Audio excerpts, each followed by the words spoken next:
Squid puts missed the that hooker last in one. pin hooker. Right when the recording started. Um, but let's get into it. There's a few short items on here, and we'll kind of get into like the quarterly review and the auctions here on the next slide. But I guess first piece of news is we've got our portal launching here tomorrow. So super excited for the first stage of our Game of Silk's product to be able to be used by everybody, and so we'll be providing tons of resources in the coming days about how to educate yourself and how to use the platform, basic functionality, all that kind of stuff. But we're super excited about that. Just wanted to give everybody that joined the table today a bit of a preview into what's coming tomorrow and then this week. Obviously, you guys saw in the quarterly review the calendar with some plans of functionality that we have laid out that's going to be released over time.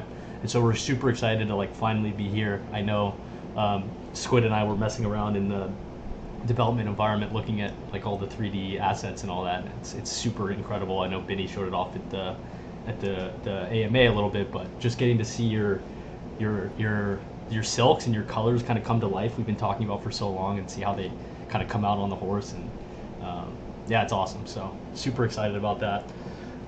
Very Butters, nice. what about? I mean, you and I have been talking about something like this for a long time, like getting to the stage of something being released, and it's super excited. We've had all these like collections to this point, and sitting on these assets, and now to have them kind of all come to fruition here, ahead of racing season is super exciting. Yeah, it's so exciting, and especially since like because basically up until now, obviously there have been parts of Silks that have been released, such as like avatars and horses and and Skyfalls, which is very exciting. But there hasn't been really an immersive experience that you can like really feel what the game is going to be like. That a minimum viable product, that Yep. MVP offered. Um, and yeah, it's really cool. Like we started out this show talking about other projects and kind of like touching on the theme of like how crazy it was that people were investing so much money into projects that weren't really building anything and making bold promises. Yep. And this coming up is really special because it shows like the delivery of a product. Um, and it's really cool because it's what happens when you sort of go about building a game in this space the right way. Um, and I think that'll be apparent to everyone who plays the game. I taught. Well, we'll get into. There's something on like we're gonna circle back on this show on one of the projects that we talked about a little earlier and kind of see how it's like a little bit contrasting to some of the thoughts that you just said. So I think it's super important. Um, that's super exciting. I know Colby Straw there has been sitting by his van, ready for this for a long time. So super Yeah. pumped there. We had our auction live stream yesterday. Um, Contrary to the to round one, round two, I think the community is going to be a lot more interested in round two. I just pulled a couple of the pedigrees from two of the top performing horses. We're going to have the catalog released to the community here shortly after the show. Um, and we've also opened up the auction house channel where I'll be sending links to the OpenSea horses as they're posted to auction. Um, we'll talk. We'll obviously in the announcement will be a little bit more about the structure for the auctions, but I mean, looking at these two horses right here, from Not This Time, American Pharaoh, I know the community is going to be super excited about a few of these. We have an Audible in there as well, so two Kentucky breds. I'm excited to see how these guys do in the sale. Nick just published an article as well. You can find in the article section, going over a little bit more about these horses. So super excited to see how these do throughout the week. Last time, we had a couple of nice. Some people got some people got lucky with picking up some nice horses for some good prices in auction, and I think this time around it might be a little different. So we'll see. It's Um, very exciting. I like these names. I like Bay Philly. oh yeah, just Bay Bay Philly. Philly. It's by the way Sounds like a rap name. that's Bay Philly. It's the color. The color is bay, and it's a female horse. So I don't know if you were like I don't know Bay if you thought Philly. that's the actual name, but just sort I'm of gonna giving you I'm some. gonna leave. Yeah, you can just exit stage left. I'm Um, gonna exit to the stage. Wow, let's clip that. let's clip it. Everybody clip it. It's okay. Uh, Let's clip that. you got plenty of Um, plenty of learning opportunities here in the future as we gear up for race season. Um, I was Look at editing. that. What's that? What's that little smudge on the top of the screen? Yeah, I was editing. I was editing the slideshow, and from our last one we had a nice picture of BitBoy on there, and I felt that it would be appropriate to just leave it a little tucked in the corner because he's punching the air right now. So, couple items about security. I know it's been a hot topic, recently in our community and more so in Web3 as a whole. With the kind of the resurgence of, some of these NFTs and at least how they're trading. I've seen tons of activity on Blur.io, which is super interesting, a topic for another discussion. But I think it's interesting to talk about, how these things are playing into the ecosystem as NFTs itself are starting to recover. I'm seeing a decent amount of project launches. Actually, I think it's almost like you're seeing projects that have just kind of been waiting on stuff.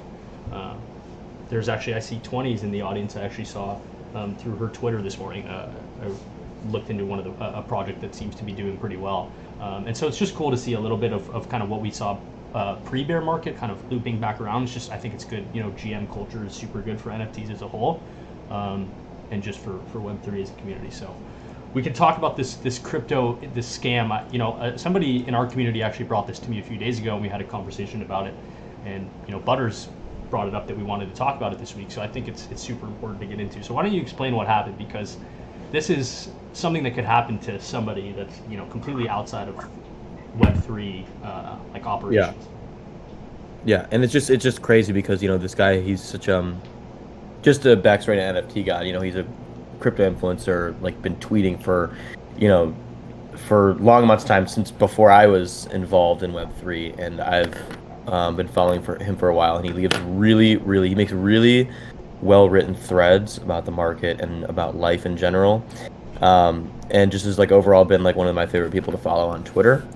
So I was just browsing my feed yesterday when I came across him discussing what happened, and it's very upsetting and annoying and stupid. Okay, so basically, NFT God, his real name is Alex. He used Google's search engine like we all do, and you wanted to download OBS, Open Broadcast Software. It's a free video recording software. Using it right now. Yeah. And instead of clicking on the official website, Google has search rankings, and you can put advertised posts. So he clicked on a sponsored advertisement for what he thought was OBS. It looked like it was OBS. It looked legit. He downloaded the software, and hours later, he realized that there were phishing tweets being sent out of his Twitter account. So he pretty much figured that something had happened. He didn't know exactly what it was from. And kind of changed his passwords and put it off, not knowing that there was malware on his computer and they had access to his, all of his NFT assets in addition to his Substack, Gmail, Discord, all these social media things. But he has a lot of followers, so it makes those tools kind of dangerous. And the bad actors were sending out malicious links through email, Discord, into his 16,000 Substack subscribers.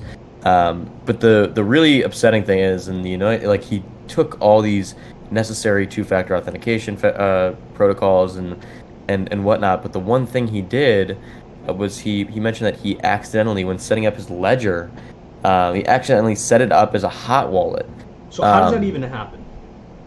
So here it was. Okay, so he says, this is a quote. He believes the critical mistake that allowed the wallet hack was when he set up his hardware wallet, he set it up as a hot wallet by entering its seed phrase, quote, in a way that no longer kept it cold, end quote, or offline, which allowed the hackers to gain control of his crypto NFTs. I assume what this means is he set it up in a way so that the wallet could be used without the device actually having to be plugged in, and kind of just using the seed phrase on MetaMask. That's what I assume. I don't know exactly. The first thing that I think about with this is, I have to protect myself when I'm doing anything in Web3, whether it's looking in another Discord or, I have a separate Discord account that I use for different things just because, like browsing through servers and stuff like that, just because I don't want anything, to be connected to my account. And I operate the same way with my my wallet. So for those of you guys that, are standard like Google Chrome users with your wallet, you have your MetaMask tab, and that's totally, normal. You've got your your one seed phrase, and you have the ability within that one MetaMask to create, several different accounts. I have tons in my one MetaMask. But the thing is that a lot of people don't do, which I've been practicing a little bit more, is if you open up a separate, if you browse as a guest or create like a separate user within your browser, you can add an additional MetaMask extension or remove it. So something that I'm like with this, I'm trying to like practice more is browsing and just general browsing of the internet in a browser that's not connected to any wallet. So just using stuff that's completely decentralized off of any like crypto extensions, whether it's the Coinbase wallet extension or MetaMask, just because anything that you click could go in there and revoke something that maybe you confirmed the transaction by accident, or you leave it for too long, doesn't time out. There's so many different things that can happen. Like you just said, like you can click on a random OpenSea link, get access to your email, this kind of stuff.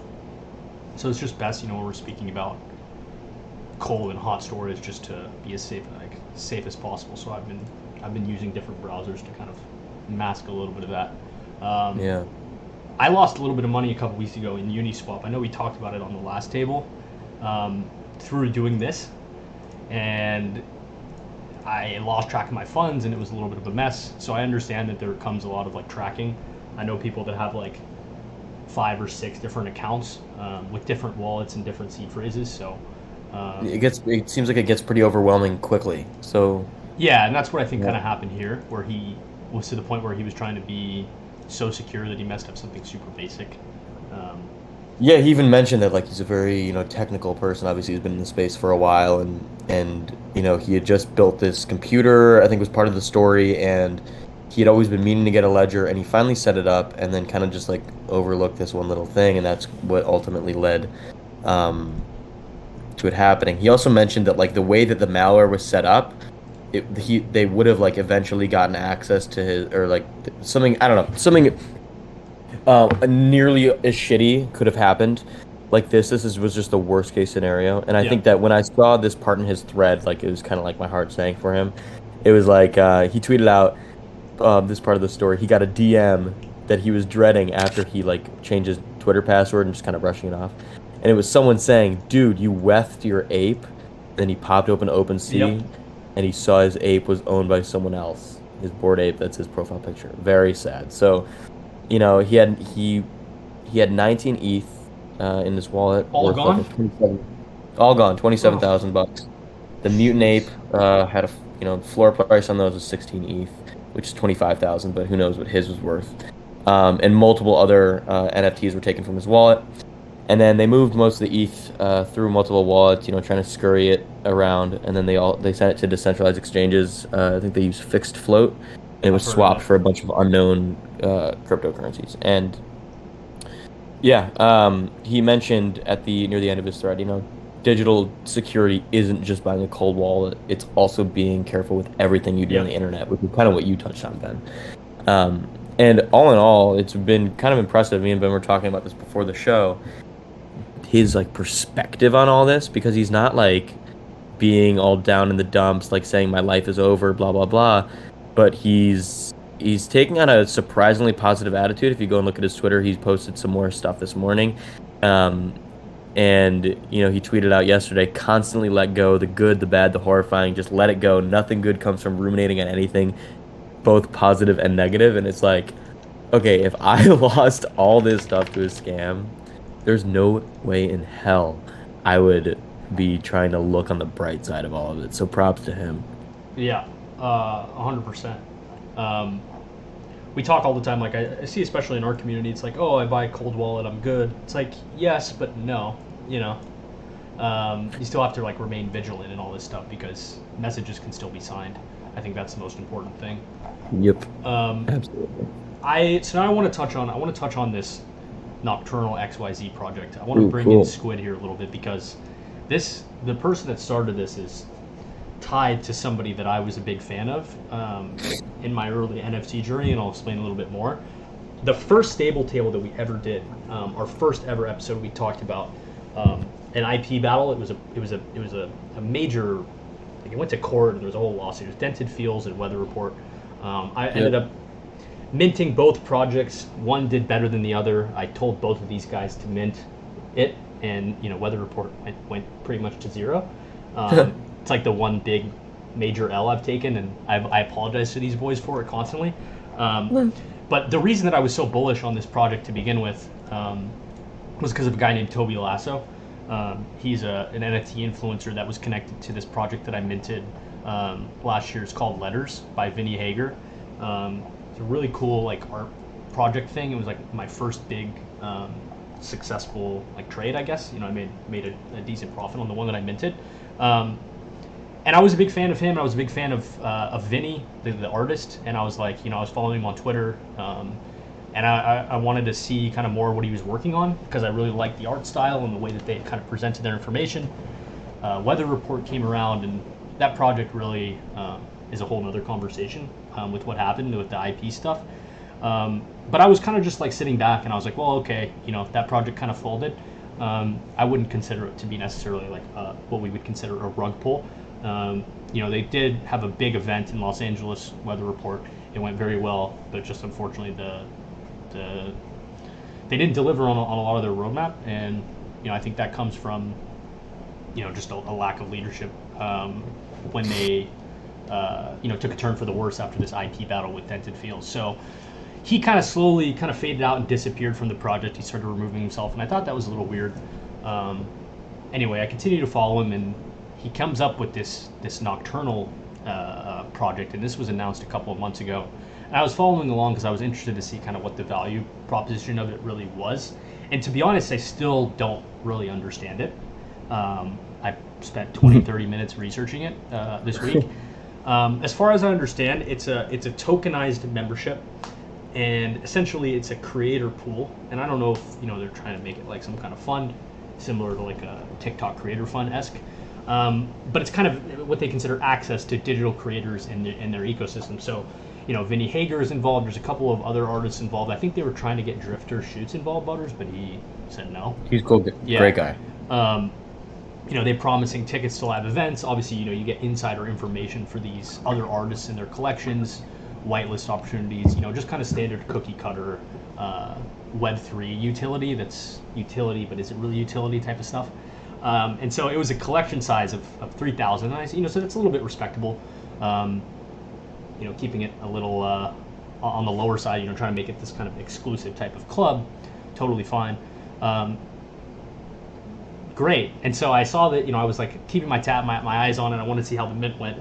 After about 12 hours or so, they only had like 100 minted. And so I was just super like confused. You know, I took a look at the Twitter. You know, they had a pretty small Twitter following. But you kind of look at this and you know, you see that guy's like response. It's like, you know, aren't you the dude that, you know, the royal? Yeah. And so it's just interesting that these influencers will. We talked about this a little bit in the beginning. Like these projects will just kind of pop up out of nowhere, and stuff is kind of created, and you see that people are buying into it or purchasing it, and you're just sitting there like, why, right? And so from the public facing eye, it's somebody like I consider Toby Lasso now to just be another, you know, influencer that's just really interested in like the subject of cash grab. Obviously minting something at 0.25, you know, in this market, It's you know, insane. with little activity and utility is just insane. So it's completely changed my opinion on him.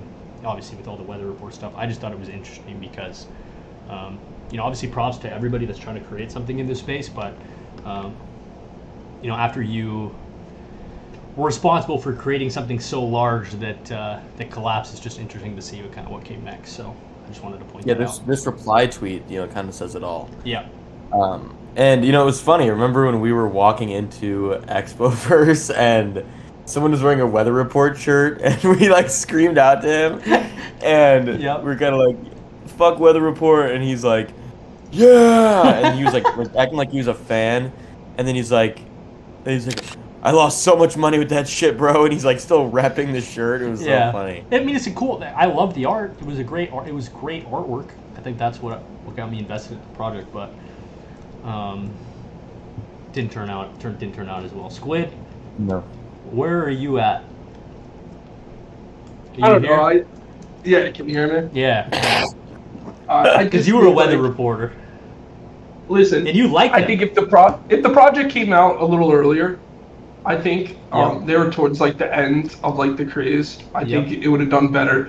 I think if they would have not pushed all those events so fast to try to like stay on the hype train with like PFP projects, I think it would have went better. But like, who knows? Like, Street Culture is super popular. I thought that would ride the wave. It completely didn't. Yep. No. I think timing just absolutely crushed both of those projects. Yeah.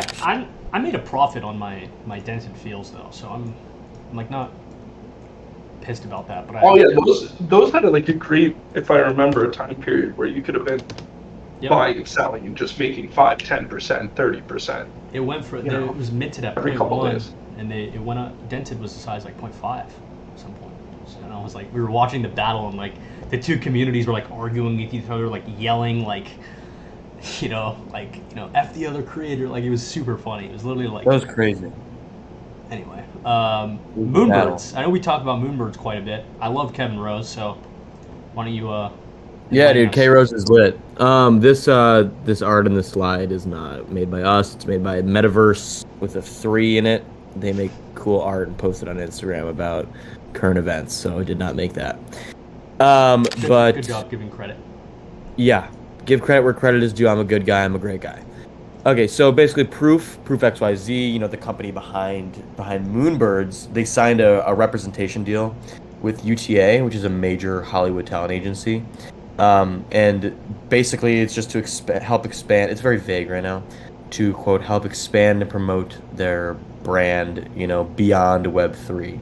The company was founded. I know this is talking about. One second. The goal of the deal is to get Moonbird's brand known on a global mainstream scale, as opposed to just being recognized as a big hitter in the Web3 space. So UTA is working on Proof's behalf to help, quote, vet, broker, and execute partnerships and expansion opportunities across a variety of fields. So pretty broad, but I thought it was very exciting and cool to see Moonbirds, and Proof XYZ sign on with an agency that hasn't really dealt with Web3 and operates in more like the real world entertainment space. So that popped out to me as sort of like the start of some sort of shift, and something cool to take notice of. And this happened on January 6th, so this was like 10 days ago, but I just wanted to mention it because we hadn't done a table. And yeah, it's pretty cool. I mean, Kevin Rose is always making big moves. It's really cool to see. Definitely a pioneer in the space, kind of like he's our Steve Jobs. Did you ever other get a than Dan. Moonbirds, by the way? No, but I remember eagerly sitting, trying to win their because they did one of those things. Yep. Initially, when they dropped, what's that site called? I'm blanking. Where you have to like verifiably have that amount of crypto in your wallet, Vulcan? and then what? Is it Vulcan? I don't know. It was one of those like Freeman. randomized. Yeah. So it was one of those. Unfortunately, I did not win. And Shame. yeah, but I mean that was like probably the quickest fucking return on investment I'd ever seen anyone flip. I think they minted for like, what was it, 1.5 or 2. There was a lot of controversy. I remember we covered it on a table when they dropped because they had to change the minting model, because there were so many scams. Because everyone knew it was going to be big. It was Proof's PFP project, and they were doing crazy shit back then with Grails and stuff like that. But yeah, this is just cool. We like this. Yeah, We like Kevin. He's got a nice smile. I like Kevin. I like What was Kevin he in too. before Moonbirds? Well, he was like, it's Proof XYZ, so they had like Yeah, Grails. That was it. Grails. That was the Yeah, one. and the proof pass. The proof pad. Yeah. So we've talked about Yeah. Kevin a lot on this show. Yeah, Hang on, I'm just getting. his podcast also Proof is just it's really great, very well made. Let's talk about OCM for a second here before we move on. I know we a couple OCMers in our community. We did a whitelist giveaway with them way back in the day. So good to Yeah. see them kind of coming around. OCM's dope. So Yep. that sounded so douchey when I just said that. Oh, they're awesome. Dude, OCM's dope. OCM's dope, dude. I figured Squid was like making fun of me under his breath when I said that, so I just had to mention it. But Unchained Monkey on-chain monkey. The only reason I really know about this, I don't follow them that much, but I think that they're cool, and I was priced out pretty quick because I like didn't make moves because I'm an idiot.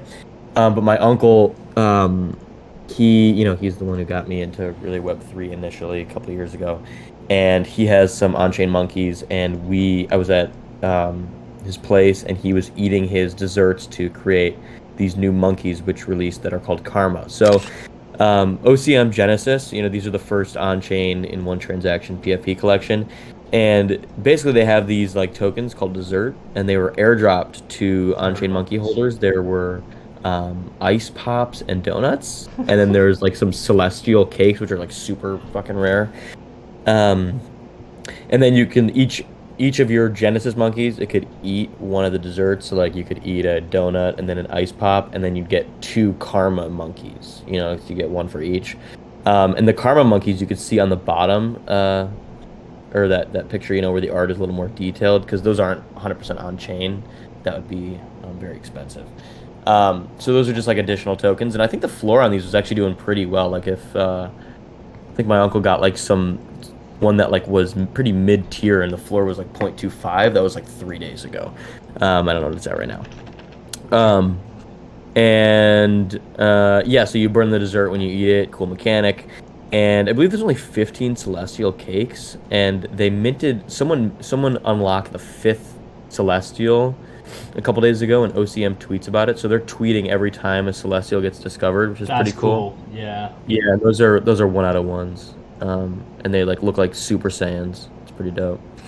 And also with On-Chain Monkey, I didn't put this in here. I must have forgot about it when I was in the slide, but they have this really cool mechanic that encourages holding, where you can level up your monkey. You could see on one of these screenshots that there's like some monkeys that say like on lab 4 level 3.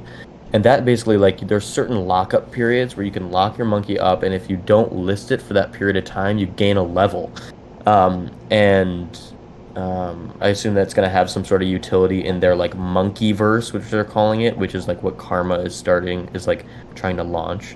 So Karma is the new NFT collection, provides membership into the Monkeyverse, votes in the DAO, funding Web3 and community projects, and access to missions in the banana economy. So they do some pretty cool stuff. We talked about on-chain monkey mechanics before, and it's just like a really, they're not just like some basic project. I really enjoy like seeing what they're doing all the time on Twitter. So definitely easy to talk about. Oh yeah, I was just looking. I saw a couple days ago. You mentioned something that made me just look it up again. There was an other deed that sold for over 200 ETH. And it didn't even have an artifact on it. What? It was just a coda only. I'm trying to find it. Anyway, I thought that was as we're moving into this next slide, Return of the Bull. I thought that was something that's interesting to note. Yeah, no, that's interesting. That's a huge sale. Oh yeah, right now the on-chain monkey Karmas, they're sitting at a 0.26 floor, and they're trading. The OCM are still, they've been at like 1 ETH for like a year. That's awesome. And this is cool because it's also giving holder value, because these people were just sitting with their on-chain monkey Genesis, believing in the project that they were holding, and they're airdropped these tokens that allowed them to evolve their character, and then they could sell for a profit if they really wanted to. I mean, with ETH down, it's like $350, but do you remember when that was like 1,000? Yep. That was gnarly. Take me back. Take me away. Return of the Bull. Is it a bull trap, dude? I tweeted that out because that's what like everybody seems to be saying. It's a bull trap, bro. It was a mega coda. Yeah. Oh, okay, that was it. Okay, and that makes sense. But there's still no artifact on it, and I thought that was insane that it went for that much, which is like awesome to see. Bitcoin spikes above 21K for the first time. It's the first time that we're seeing 20K since early November. Super excited about that. I've actually been a little bit more hesitant with BTC versus Ethereum. I couldn't tell you why. The way I look at the charts, it's just been a little bit less balanced in terms of like the market cap. We can see you put this in there, the short liquidation record. Yeah. These patterns, essentially, it's indicating large transfer volume and large trading volume. And when you look at previous highs and lows, according to the last 3 or 10 years or so, I guess since 2015, the lowest low is pointed to like resurgence in the following couple of like quarters. So hopefully we're looking at if it, kind of stays relative to this pattern that we're going to see sort of a spike here soon. But we're hoping that you guys can't see my cursor, but these ridges towards the bottom, where those lines are with the big dots, that hopefully we start to see more traction between that like 60% range, because it just indicates market activity, and it indicates what people are actually doing with their coins, if they're staying invested, if they're liquidating, that kind of stuff. And it just shows that profits are still being taken on a daily basis. I think it's important to note that in this, and it kind of relays into my next slide. I found this super funny chart, which we'll go over in a sec. Yep. People are super Psychology. the psychology of the market cycle. Profits are still being taken, but there's kind of that general sentiment that everything's going down, and so it's like liquidate while you can. I'm still trading like on a bit of a micro basis, on like a weekly basis, and I'm seeing some short-term like portfolio gains. Obviously this week, we saw ETH jump from like 1,300 to it was hovering around 14 for a few days, and then now 1,500. Solana 35% resurgence, which is great.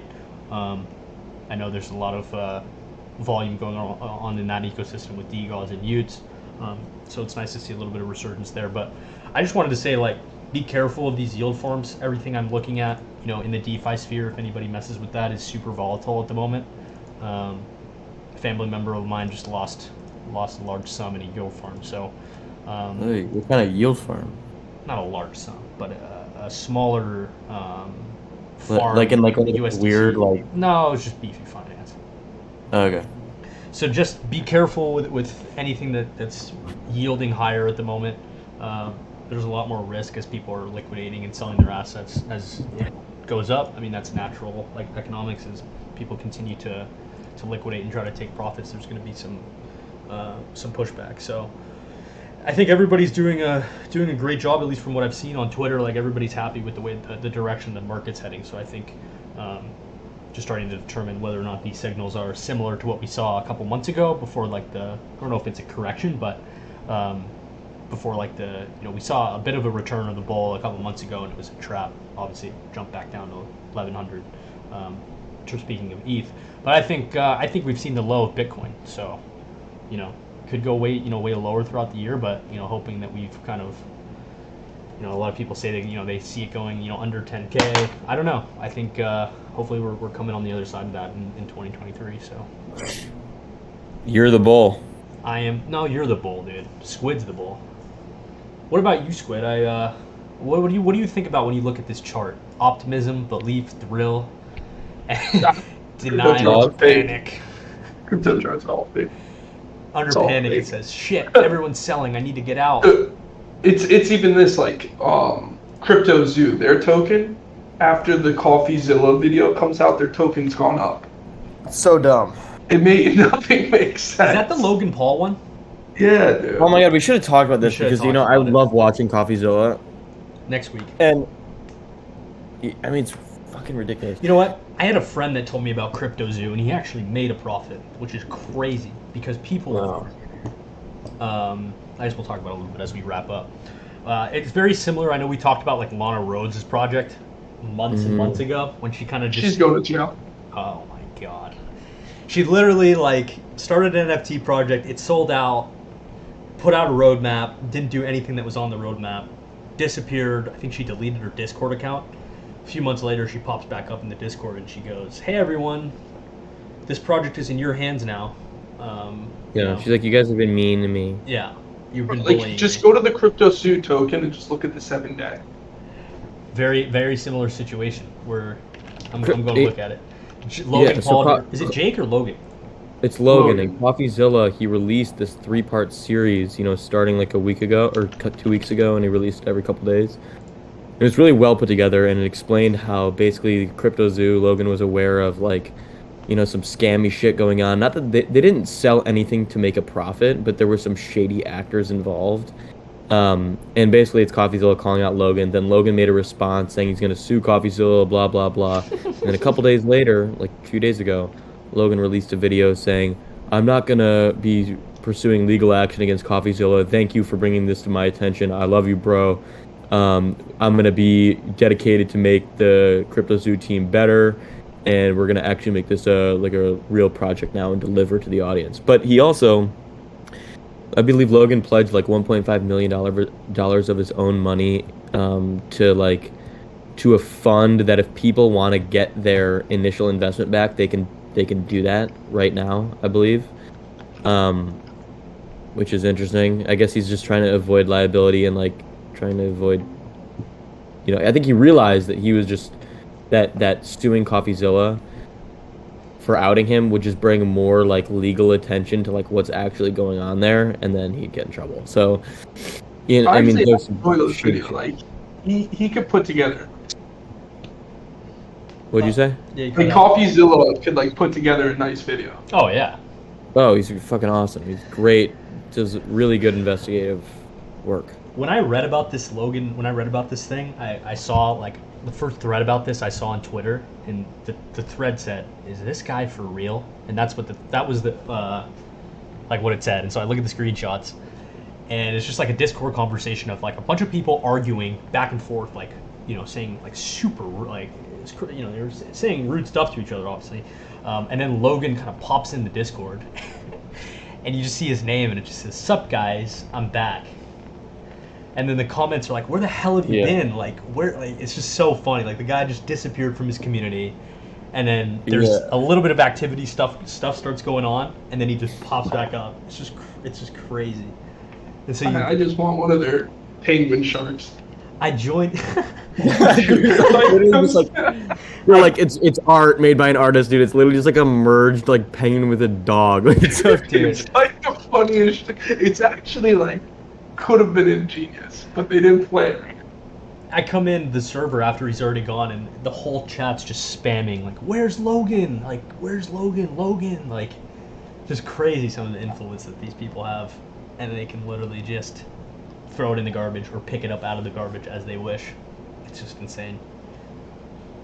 Yeah, that takes us to the end of the information that we have today. Is there anybody that would like to come up and share any thoughts? I know we got a super exciting week ahead. Obviously, tomorrow is going to be a big day, as we alluded to in the beginning. boom. You looking forward to tomorrow, Squid, or what? Oh, super fun. Oh yeah. All right, everybody. If there's nobody in the audience, I'm going to go ahead and stop the recording.